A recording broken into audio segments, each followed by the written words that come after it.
Bien, siempre es grato y una gran responsabilidad estar a cargo de la enseñanza y bueno, en esta hora también me gustaría unirme a la oración de Pablo para estar disponiendo al Señor mi vida para que pueda hablar por medio de mí y mis palabras en realidad no sean las mías, sino que sea Él hablando por mí. Bien, vamos a orar. Padre, en el glorioso nombre de Jesús, te damos gracias por tu amor y encomendamos este tiempo para que seas transformando nuestras almas, enseñándonos, corrigiéndonos, instruyéndonos, para llevar a cabo la predicación y la comprensión de tu palabra. Señor, necesitamos de tu Espíritu Santo para que nuestros corazones sean convencidos y convictos de la verdad que vamos a ver hoy. Y ayúdanos, Señor, a moldearnos para ser hijos obedientes, cada día más obedientes, para honrarte, para bendecirte, para testificar de que tú vives, de que tu evangelio es poder. En esta hora estamos aquí reconociendo nuestra fragilidad y nuestra debilidad, mas oramos porque sabemos que tu poder es el que lleva a cabo la obra del ministerio y tu poder también lleva a cabo la vida cristiana. En nombre de Jesús oramos. Amén. Bien, para comenzar me gustaría eh, traer la siguiente idea a la mente cuando hablamos de una larga espera de alguien que nosotros queremos mucho y estamos planificando una bienvenida quizás después de un viaje de meses o quizás de años que no nos vemos. Las esperas muchas veces alimentan el deseo de generar una gran fiesta, al generar una instancia agradable, pero muchas veces las bienvenidas quedan solamente en eso. Son bienvenidas, no es toda la vida llevándose a cabo esta fiesta de bienvenidas. Y también en ese momento podemos entender que no es lo mismo para los familiares directos, los amigos cercanos, que para los invitados que prácticamente no tienen una mayor relación, no hay un mayor vínculo del corazón entre las personas. Y el texto que vamos a ver hoy día nos va a estar revelando eso, ya este vínculo importante que hay cuando se espera algo con ansias y cuando se recibe con gozo a alguien. Bien, no es un misterio que estamos en el Evangelio de Marcos, pero me gustaría recordar que la semana pasada estuvimos estudiando el último milagro del Señor Jesucristo antes de entrar a la última semana de vida del Señor Jesucristo y salió un personaje bien conocido, el ciego Bartimeo, que se entiende que fue alguien reconocido como el ciego que fue sanado, producto de todo el revuelo que trajo y también porque al parecer en la iglesia cristiana fue alguien que tuvo una gran importancia y un servicio en las iglesias de allá de la Palestina del primer siglo o de Israel. Bien, pero no era el único ciego. Mateo en 20:30 se supone que expone también que había otro ciego. ¿Ya? Fueron dos ciegos, pero este milagro, como señal mesiánica también, o del Mesías, estaba dando por término los grandes milagros que el Señor Jesucristo venía haciendo. Y entramos a un periodo de rechazo, ¿ya? Un tiempo de rechazo del siervo del Señor, un tiempo de rechazo del siervo del Señor, que fue enviado a cargar con el pecado del mundo. Y el texto, como le estaba diciendo, este vínculo que, que retrataba por medio de este ejemplo, de esta idea que comentaba en un comienzo, nos va a llevar a nosotros a pensar en Jesús, en cómo nosotros nos vinculamos con el Señor Jesucristo, porque Dios Padre, el Dios de la Biblia, nos presenta una verdad, y es la verdad que vamos a estar profundizando por medio de este texto de Marcos 11, y es el siguiente: el Dios de la Biblia ha provisto de todo para llevar a cabo la salvación de los pecadores, siendo Jesús digno de ser reconocido como el Rey bendito prometido. Por lo mismo, ¿cómo nosotros lo recibimos en nuestro corazón? ¿Cómo lo recibimos en nuestra vida? Es una pregunta que es importante hacerla a raíz del texto que vamos a estar leyendo. Así que vayan conmigo a Marcos 11 y vamos a leer de los versículos del 1 al 11.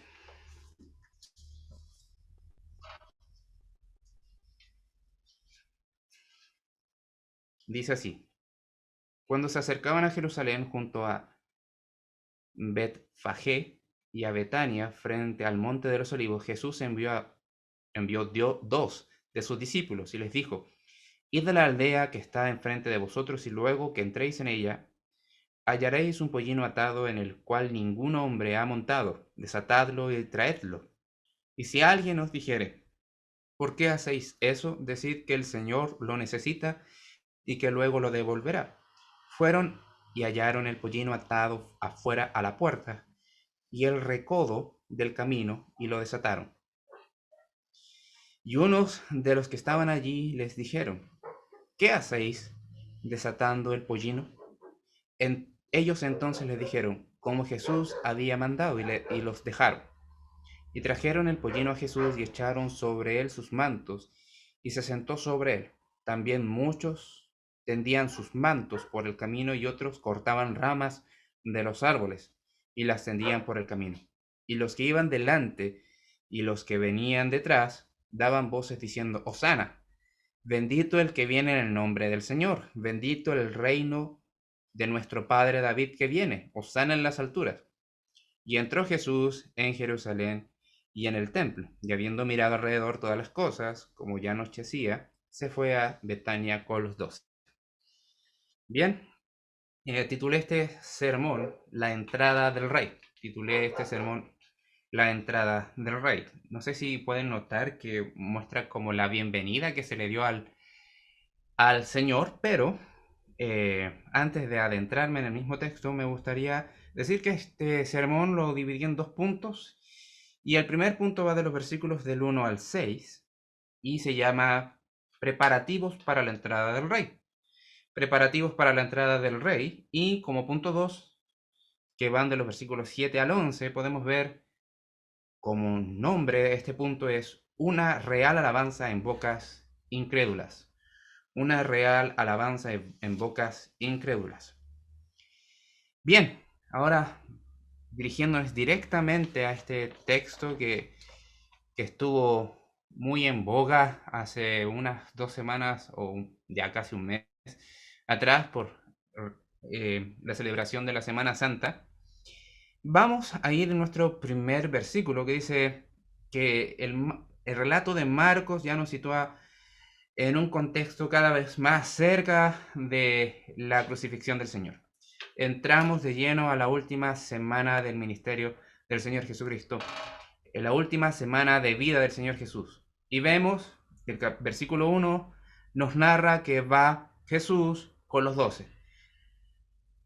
O al menos que no iba solo, porque cuando se acercaban, comienza diciendo, a Jerusalén, junto a Betfagé y a Betania, ciudades de la localidad, podemos entender que van por el camino de Jericó, una ciudad también de la localidad, e iban acompañados de sus apóstoles, los 12, pero eso no quita que pudo haber también estado acompañado de más discípulos.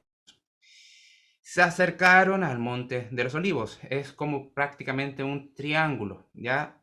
La ciudad de Betfagé, un lugar, Betania, otro lugar, y el monte de los olivos estaba prácticamente formando este triángulo. Y tiene nombres particulares cuando hablamos de Betfagé, que se llama casa de los higos, y Betania, casa de los dátiles. Y como ya les mencioné, el versículo nos dice que llegando a estas localidades, el Señor envía a dos de sus discípulos. Probablemente hayan sido Pedro y Juan, de acuerdo a lo que podemos ver en Lucas 22:8. Si me acompañan a Lucas 22:8.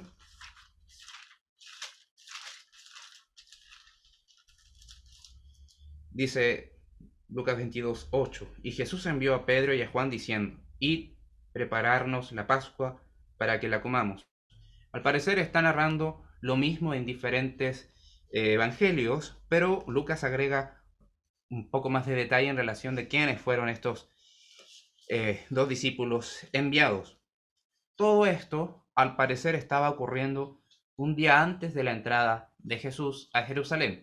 Ya el enviar a los discípulos fue un día prácticamente antes, probablemente fue un sábado, y hay algunos sugieren que fue un domingo, que no necesariamente la entrada de Jesús fue en el domingo, sino que hay algunos que dicen que fue un día lunes, ¿ya? Pero más que entrar en las disyuntivas de que sí o no, podemos entender que fue un día antes de la entrada de Jesús. ¿Ya? Quedémonos con el sábado. Lleguemos a acuerdo y no vamos a tener ningún problema y no nos vamos a perder. Bien, ahora, cuando vemos los versículos 2 y 3, el Señor Jesucristo le da ciertas instrucciones. Los envió y cuando los envía, podemos ver que esta palabra enviar está utilizando el concepto de apóstoles. Fueron enviados como embajadores del Señor, en el nombre del Señor y en la autoridad del Señor. Pero no fueron a hacer grandes cosas, sino simplemente a traer este pollino. Y vemos el versículo 2 y 3, ahora sí lo vamos a leer, tenía que decir eso antes. Y les dijo, id a la aldea que está enfrente de vosotros, a la aldea que está enfrente de vosotros, y luego que entréis en ella, hallaréis un pollino atado, en lo cual ningún hombre ha montado. Desatadlo y traedlo. ¿Ya? Y luego el versículo 3 agrega, y si alguien os dijere, ¿por qué hacéis eso? Decid que el Señor lo necesita y que luego lo devolverá. Esto probablemente de la ciudad a la que se está refiriendo sea Betfagé. ¿Por qué? Porque al parecer el recorrido que pasó por Jericó hasta llegar a estas ciudades, que daba camino hacia el lugar de Jerusalén, pasó a Betania. ¿Para qué? Para encontrarse con María, Marta y Lázaro. ¿De acuerdo a qué puedo sacar esa conclusión? Bueno, podemos ir a Mateo 26, 6 al 13. Mateo 26, del 6 al 13, había una comida de alguien llamado Simón y que al parecer había sido sanado por el Señor Jesucristo, era alguien leproso. Miren lo que dice acá. Y estando Jesús en Betania, en casa de Simón el leproso, se quedó con ese apodo. Había estado enfermo con lepra y después fue sanado por Jesús. Vino a él una mujer con un vaso de alabastro de perfume de gran precio y lo derramó sobre la cabeza de él, estando sentado a la mesa. Al ver esto, los discípulos se enojaron diciendo, ¿para qué este desperdicio?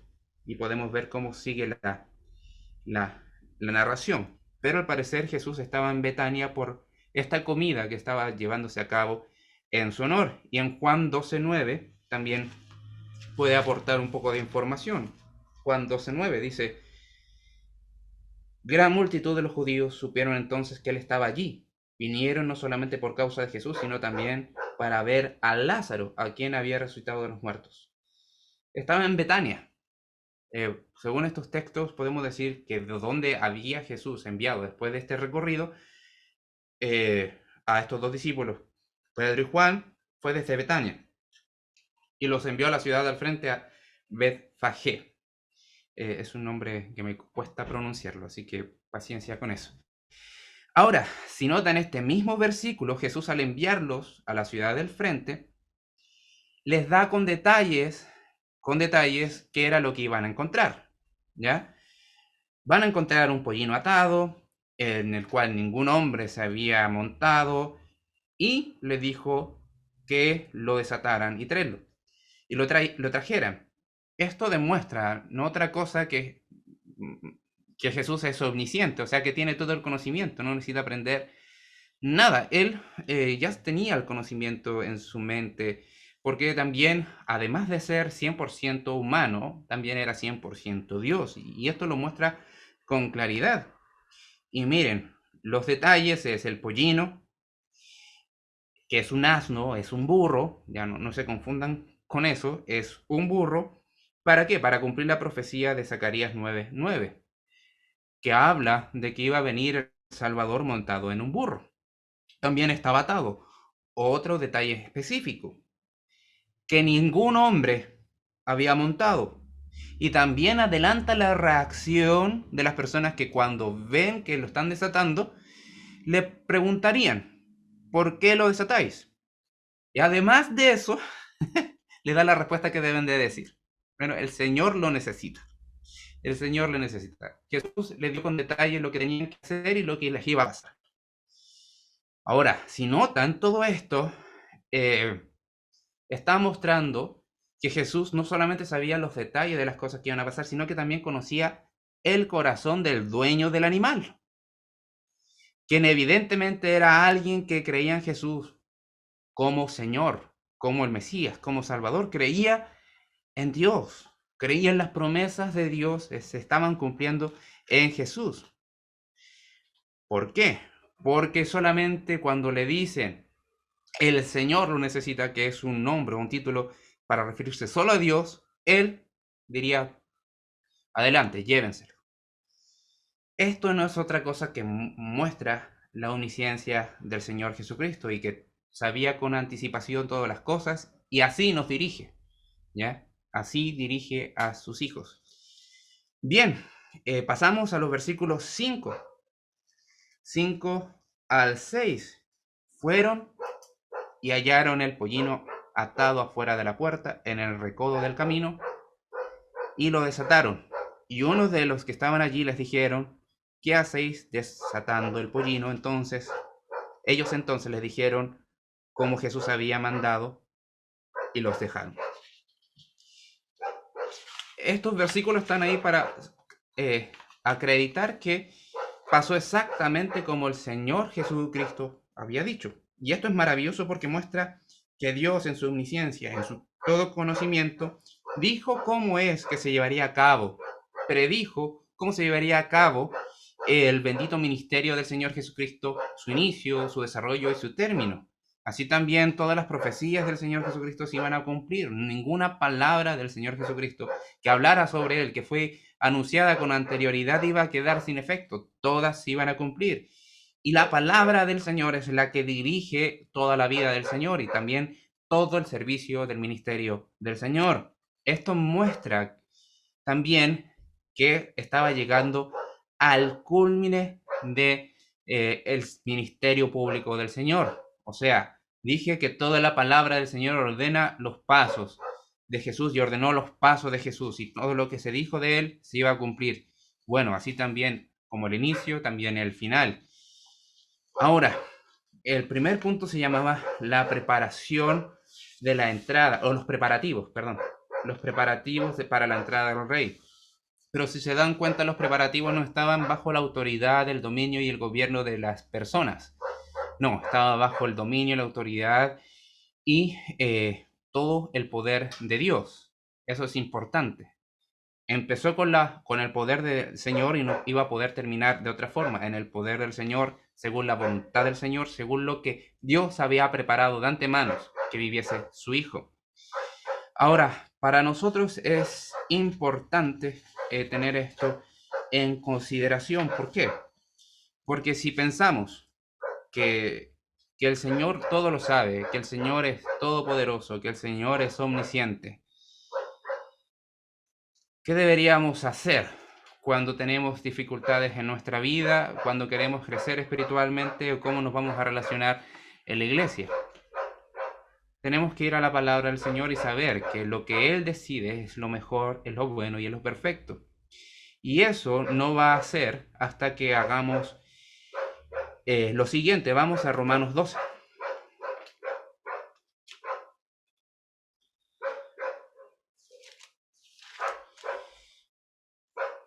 Romanos 12, versículo 1 y versículo 2. Dice, así que hermanos, os ruego por las misericordias de Dios que presentéis vuestros cuerpos en sacrificio vivo, santo, agradable a Dios, que es vuestro culto racional. No os conforméis a este siglo, sino transformaos por medio de la renovación de vuestro entendimiento para que comprobéis cuál sea la buena voluntad de Dios agradable y perfecta. Miren las misericordias del Señor que nos ha dado en Jesucristo. y vamos a comprender eh, cómo debemos de presentar nuestra vida para el servicio del Señor. Jesús lo sabía perfectamente. Jesús lo sabía perfectamente porque también es Dios y entonces se sometió, perdón, en toda la palabra de Dios, en toda la palabra que el Dios Padre había revelado antes de que Él viniese a este mundo. Entonces, por lo mismo, cuando hagamos eso, miremos la misericordia del Señor, miremos la gracia que ha tenido nosotros en nuestra mente, vamos a ir transformando nuestro entendimiento para saber cuál es la buena voluntad. Jesucristo tenía la mente del Señor porque es Dios también. Así que Él sabía cuál era la buena voluntad. Nosotros, en cambio, sabemos que aquí está la buena voluntad. Entonces, los preparativos para nuestra vida está en la palabra del Señor. ¿Cómo vivir la vida? Está aquí en la palabra del Señor. Y Jesucristo es el claro ejemplo de eso. Todo lo que vivió, todo lo que pasó estaba determinado por la autoridad de la palabra de Dios. Es su misma palabra y Él honró la palabra cumpliéndola. Por eso nosotros debemos de mirarnos a nosotros mismos en qué parte estamos siendo desobedientes o rebeldes. No sé si te haces esas preguntas día a día, pero es importante que lo reconozca porque como decía nuestro hermano Rodrigo, es necesario reconocer que somos insuficientes y que la gracia del Señor nos va a hacer obedecer. Y nuestro Señor Jesucristo vivió una vida santa, perfecta y agradable en todos los detalles. ¿Por qué? Porque mostró plena dependencia del Padre. Y aún así, se sometió a que los pecadores lo crucificaran.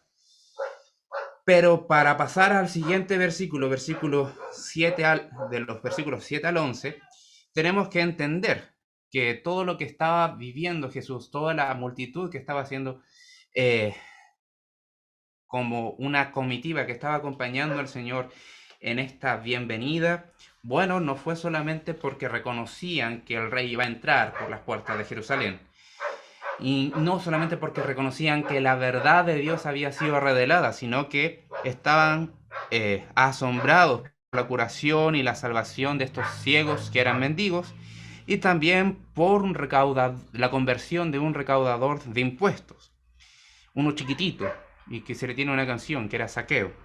En Lucas 19, 2 al 9 agrega esta historia que fue antes de que pasase esta etapa, de que Jesús entrase a Jerusalén. Y fueron una de las últimas cosas que ocurrieron antes de que Jesús entrara a Jerusalén. Y todos estos sucesos, además de la resurrección de Lázaro, estaban trayendo entusiasmo, conmoción en el pueblo. Entonces, los preparativos lo hizo Dios, pero la gente, por más que supiese que Jesús se dirigía a Jerusalén, no se preparó, sino que improvisó cuando el Señor Jesucristo iba entrando. Sin embargo, lo que sí experimentaron era real, ¿ya? Y trataron de hacer cosas reales, en el sentido de la realeza. Y vamos a pasar con esto a nuestro segundo punto. Dice, una real alabanza en bocas incrédulas. Y podemos ver que el versículo 7 dice, y trajeron el pollino a Jesús y echaron sobre él sus mantos y se sentó sobre él. También muchos tendían sus mantos, por el camino y otros cortaban ramas de los árboles y las tendían por el camino. Bien, como ustedes pueden ver, cumplieron con la comitiva, cumplieron con el propósito de traer este burro, este asno, y echaron sobre el burro sus mantos, y esto era para hacer una silla para que el Señor no montara a pelo, que es cuando se monta un animal, ya sea caballo o cualquier animal que se tome para carga, en este caso un burro, se dice montar a pelo, sin una montura. Bien, y el Señor se sentó sobre eso. Esto, como dije, es el cumplimiento de una profecía de Zacarías 9:9. Ahora sí, les voy a hacer que muevan su Biblia y vayamos a Zacarías 9:9.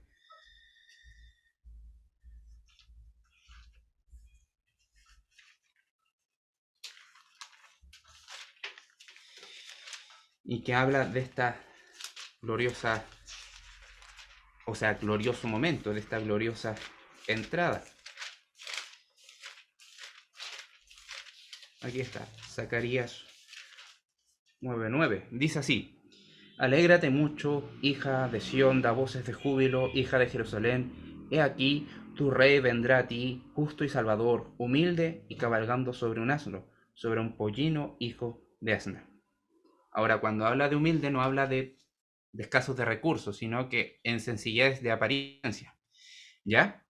Entonces, Jesús, además de estar cumpliendo esta profecía, también estaba siguiendo la tradición davídica, ya del rey David, el segundo rey de Israel, y también con la tradición que siguió Salomón al honrar la memoria de su padre. Ambos dos entraron a Jerusalén montados en un burro. Salomón lo hizo en el día de su coronación. Todo esto, todo esto estaba apuntando de que Jesús realmente estaba siendo enviado por Dios como el hijo de David prometido para la salvación de su pueblo. Ahora, que haya sido un animal de carga y no un animal real, es un símbolo muy precioso porque es algo hermoso. ¿Por qué?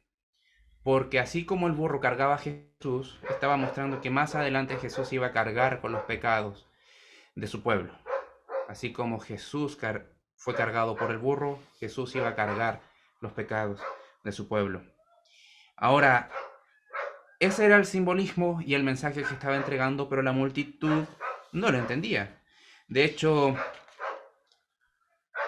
muchos estaban esperando que la majestad del reino de Dios se manifestase inmediatamente, fuese inmediato, que el rey, el poderoso en batalla, nuestro Dios, viniese con justicia y exterminara prácticamente a los romanos. Eso estaban esperando. Pero el versículo 8 evidencia también que la multitud estaba sobrecogida, estaba con una fuerte emoción. Y los judíos son así, ¿ya? Los israelitas no son para adentro, no son suaves en sus emociones, no son cortos de expresar lo que sienten. De hecho, son muy expresivos, demasiados expresivos. Y yo creo que la iglesia deberíamos aprender de eso. Si tenemos al Rey de Reyes en nuestro corazón y les damos la bienvenida, con mayor gozo deberíamos cantar y adorar y orar y un montón de cosas, incluso enseñar. Pero volviendo al texto, dice, muchos de los presentes, muchos de los que estaban ahí, tenían sus mantos y lo estaban arrojando por el camino. Y otros no tenían mantos, pero tenían ramas de árboles. Y también las tendían por el camino. Estaban dando una bienvenida real. Y eso es de la realeza. Realmente estaban sintiendo que Jesús era el enviado de Dios. Lo estaban sintiendo meramente. Ahora, cuando vemos que tienden sus mantos, es una forma tradicional de la época y de esas culturas que reconocían que se estaban sometiendo al rey que estaba entrando por la ciudad principal y que estaban bajo su autoridad y él estaba en dominio. Por eso los tiraban al suelo, era como decir, estamos a tus pies y tú estás sobre nosotros, tú gobiernas. Y las ramas de palmera o de árboles tienen el sentido de decir que era una expresión de victoria, era una entrada de victoria del rey que estaba ingresando a la ciudad. Entonces lo que estaban haciendo fue una expresión de realmente el que viene montado en ese asno es el rey prometido del Señor, es el Mesías, es el enviado esperado por tantos años. Eh, sin embargo, aunque eso fue algo real que sintieron, que vivieron, una cantidad importante de la totalidad de esa multitud no estaba con una fe genuina, solamente era siéndose llevado por lo superficial del momento, por la multitud que aclamaba, por la fama que Jesús había conseguido hasta ese momento. Muchos de ellos estaban siendo llevados por el momento y no por una relación interna con Jesús por medio de la fe. En sus corazones realmente estaban lejos de Dios. Estaban mostrando algo con sus hechos, pero en sus corazones realmente no había ese vínculo con Jesús, no había fe. ¿Por qué puedo decir eso? Bueno, por lo que pasa más adelante. Por lo que pasa más adelante, días más adelante, con la crucifixión de nuestro Señor.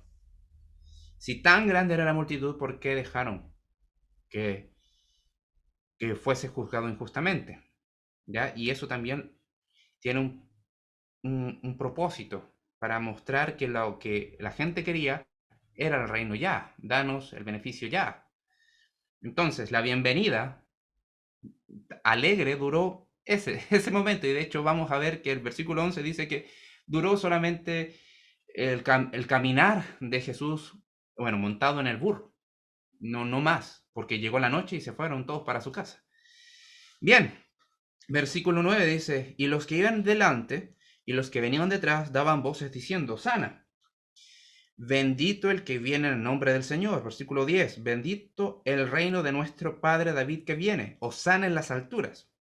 Y entró Jesús en Jerusalén y en el templo, habiendo mirado alrededor todas las cosas. Como ya anochecía, se fue a Betania con los 12.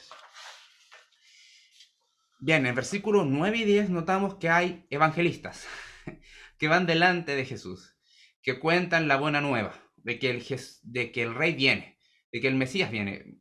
Evangelistas porque llevaban este evangelio. Evangelio, buenas nuevas, buenas noticias. Daban voces, gritaban, alardeaban de lo que estaba ocurriendo.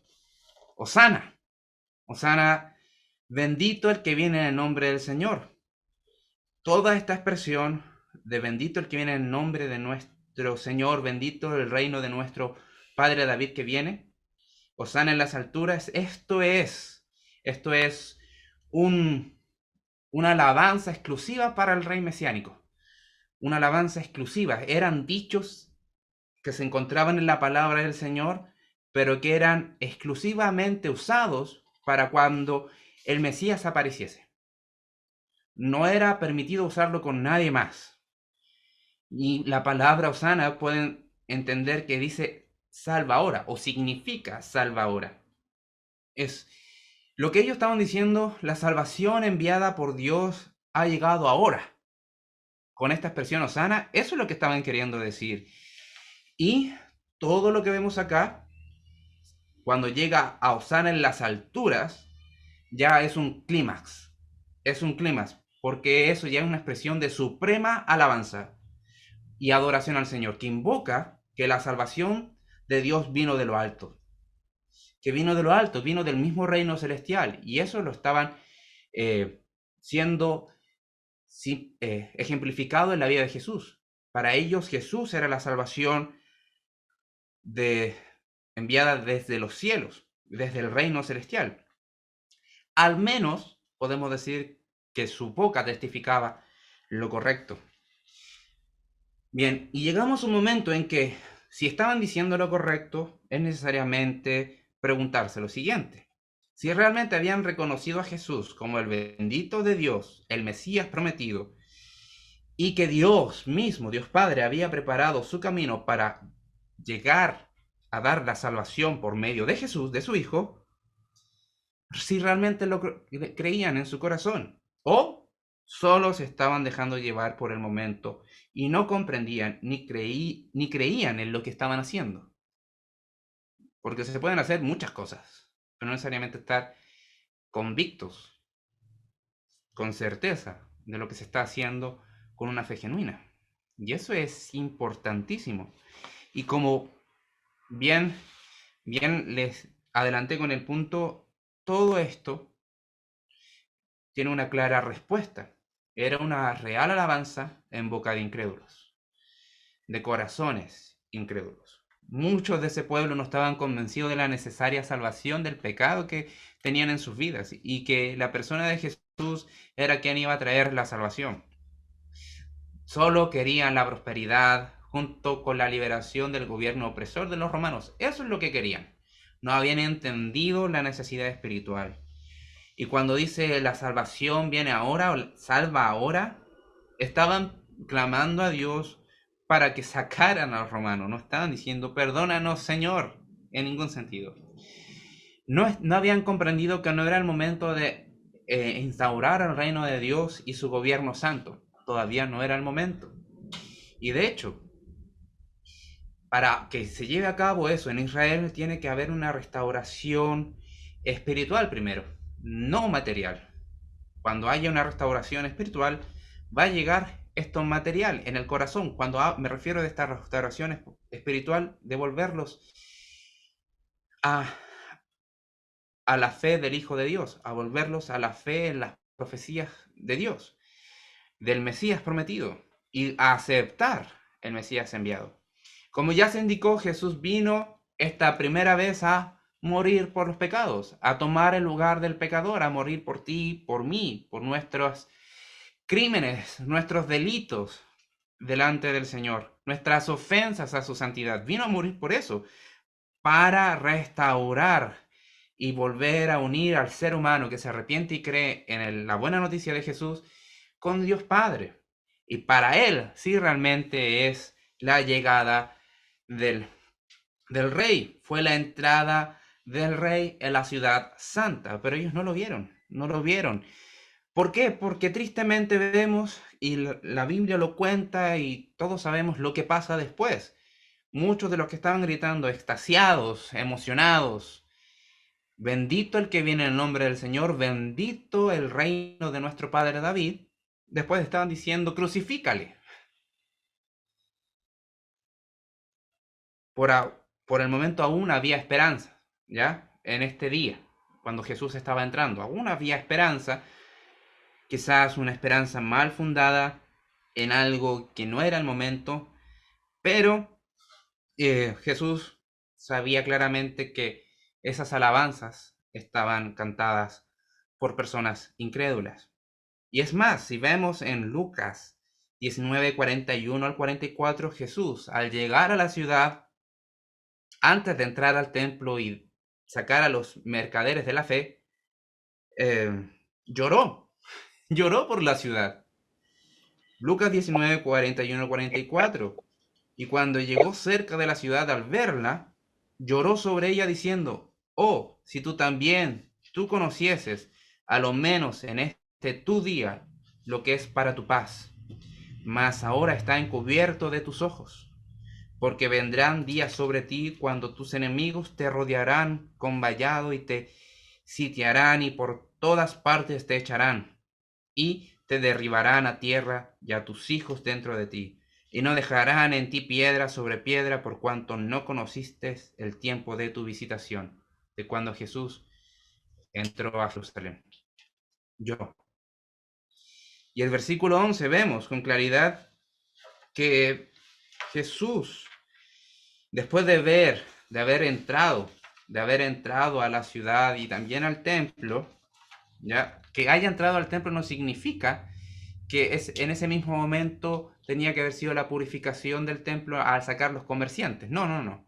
Primero entró a la ciudad, luego ve el templo, después se va a Betania, después vuelve a hacer la purificación, hasta el día siguiente.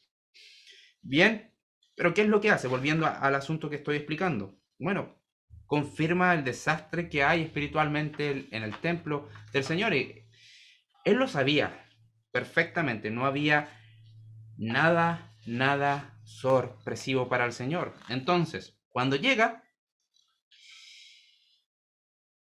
se da la media vuelta, ve que está tarde, ve la corrupción que hay, el pecado que hay y se va nuevamente a Betania. Probablemente a la casa de Lázaro, Marta y María, sus amigos.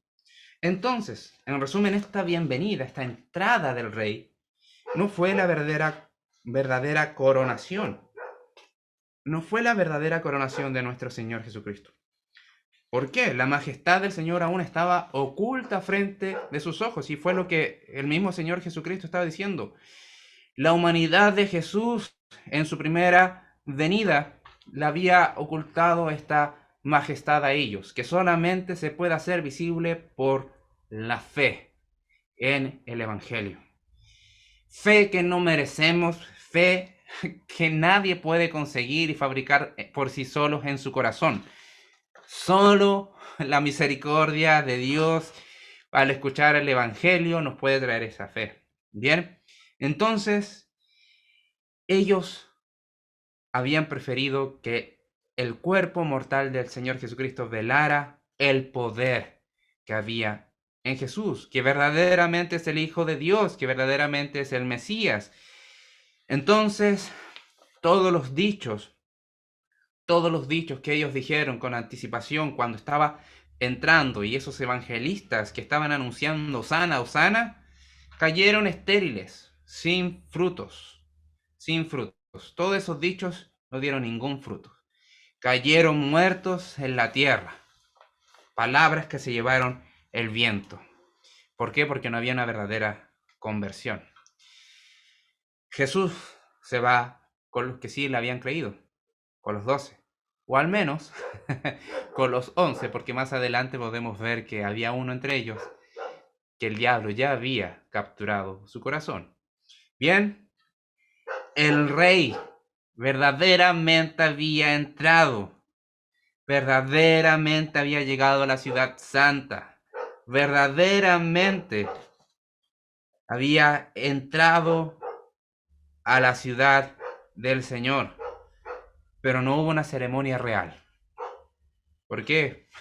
Porque no hubo una preparación de acuerdo a lo que estaban estipulando esos tiempos para coronar un rey. No. De hecho, los gobernantes estaban mirando desde lejos.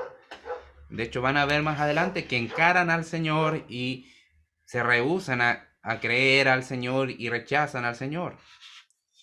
Sin embargo, nosotros, los que sí han visto por la fe que Jesús sí vino, sí llegó, sí hizo su entrada a este mundo, sí cumplió con su propósito, sí podemos decir que es el Rey soberano.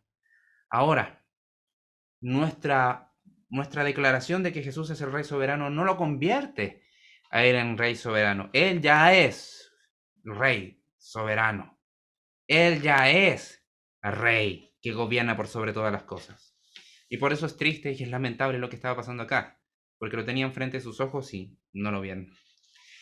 Ahora, todo esto se puede ilustrar muy bien en la realidad que pasa muchas veces en las iglesias locales. Vemos personas que están mucho tiempo en la iglesia y después de un tiempo le dan vuelta a la espalda al Señor y todo lo que dijeron cae sin fruto y todo lo que hicieron se ve que pareciese que no tuvo sentido porque lo hicieron solamente exteriormente. Y así también podemos ver que hay muchos mercaderes de la fe que prometen a un Jesucristo según sus ideas y enseñan un evangelio y una verdad bíblica de que no sufras hoy porque el Señor te va a conceder todo lo que tú necesitas y te va a hacer millonario, te va a hacer rico y te va a cumplir todos tus sueños. No, eso es antibíblico. Es antibíblico. No solamente no es bíblico, sino que es antibíblico. Porque el Señor Jesucristo dijo que vamos a sufrir. Y la coronación del Señor vino después de pasar la cruz. De pasar la cruz. Si Él sufrió, nosotros por seguirle también vamos a sufrir. Entonces, podemos ver esa, ese ejemplo claro en la realidad de la iglesia cristiana.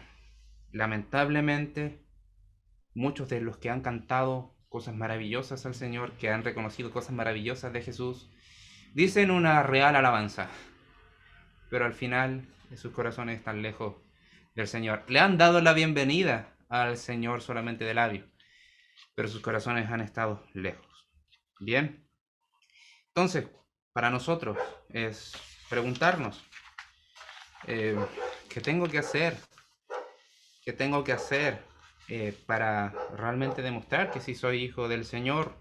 Bueno, tienes que mirar la cruz siempre. Mira la cruz siempre y no pongas en, en- en duda ninguna de las palabras del Señor. El Señor lo que dijo lo cumplió. Y por lo mismo tenemos que orar como oraba el apóstol Pablo por la iglesia de Éfeso o las iglesias de Asia. Si me acompañan. me acompañan allá a la iglesia o a la carta de a Éfeso, versículo 15 del capítulo 1. Y esto es para ir cerrando, ¿ya? Para ir cerrando esta enseñanza. Dice, por esta causa también yo, habiendo oído de vuestra fe en el Señor Jesús, de vuestro amor para con todos los santos, no ceso de dar gracias por vosotros, haciendo memoria de vosotros en mis oraciones, para que el Dios de nuestro Señor Jesucristo, el Padre de gloria, os dé espíritu de sabiduría y de revelación en el conocimiento de Él. Versículo 18, alumbrando los ojos de vuestro entendimiento, para que sepáis cuál es la esperanza a que Él os ha llamado, y cuáles las riquezas de la gloria de su herencia en los santos. Y dice, cuál la supereminente grandeza de su poder para con nosotros los que creemos según la operación del poder de su fuerza. Si hemos creído, si hemos reconocido al Señor de gloria, que vino, que vivió, que murió y que resucitó y que está sentado a la diestra de Dios Padre, no vamos a dejar nunca esto de lado. Si tu vida ha sido impactada por el Evangelio, va a ser impactada desde ahora y para siempre. Eso no quiere decir que no vas a tener momentos grises en la vida, de tentación, de debilidad, porque es así este caminar. Pero ora como esto, para que el Señor nos sea mostrando cada vez más el poder de la gloria. Y eres joven, no puedo esperar que tu determinación para entregar tu vida al Señor Jesucristo sea total ahora ya, porque quizás necesitas entender otras cosas más. Pero vamos a enseñar esperando que así sea,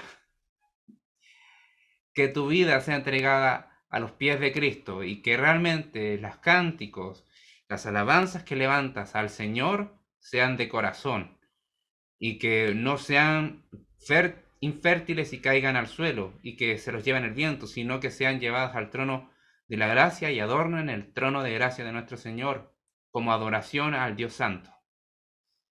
Por lo mismo, si has pecado, si has dudado de la grandeza del Señor, si en tu vida no es una evidencia de que el Señor es grande, de que realmente vino humilde, vino en sencillez a este mundo para morir por ti y por mí, si has olvidado algo de su grandeza, te invito a arrepentirte, porque si estás en Cristo eres amado por el Señor de una forma que no te puedo explicar porque excede todo conocimiento. Excede el conocimiento que podemos poseer, pero lo que sé es que sí te ama, y que busca que tú confieses tu pecado día a día. Entonces, si no estás a cuenta con el Señor hoy, bueno, hazlo para crecer espiritualmente. Confiésale tus pecados, tus debilidades y lo que necesitas para crecer espiritualmente, porque el Rey de Gloria vino, ha llegado y vendrá otra vez. Así que esperémoslos con gozo, porque será una gran fiesta. Bien, con eso terminar y voy a orar.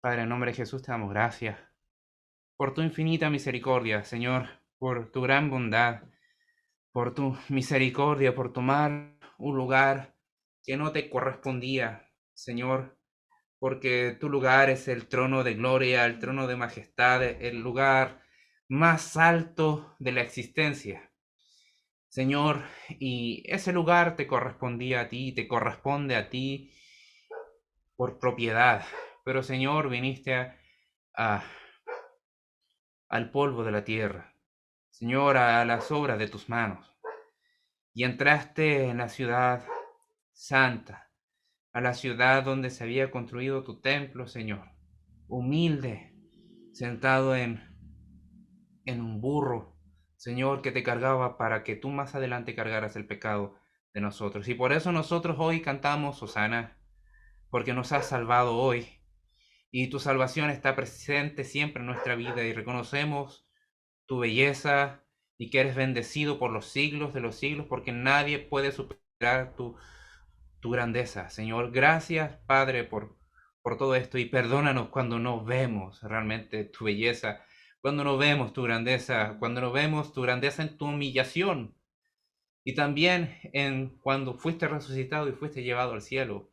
Y hoy día reina, Señor, ayúdanos a alentarnos de que Vas a venir y nuevamente vas a reinar con poder. Vamos a ver tu gobierno y vamos a estar contigo en tu gobierno. Señor, más ayúdanos mientras a no callar tu evangelio y también levantar alabanzas que te glorifiquen y dignifiquen lo que tú eres, oh Señor, el Rey eterno, Rey de reyes, el Rey de los siglos. En nombre de Jesús oramos, amén.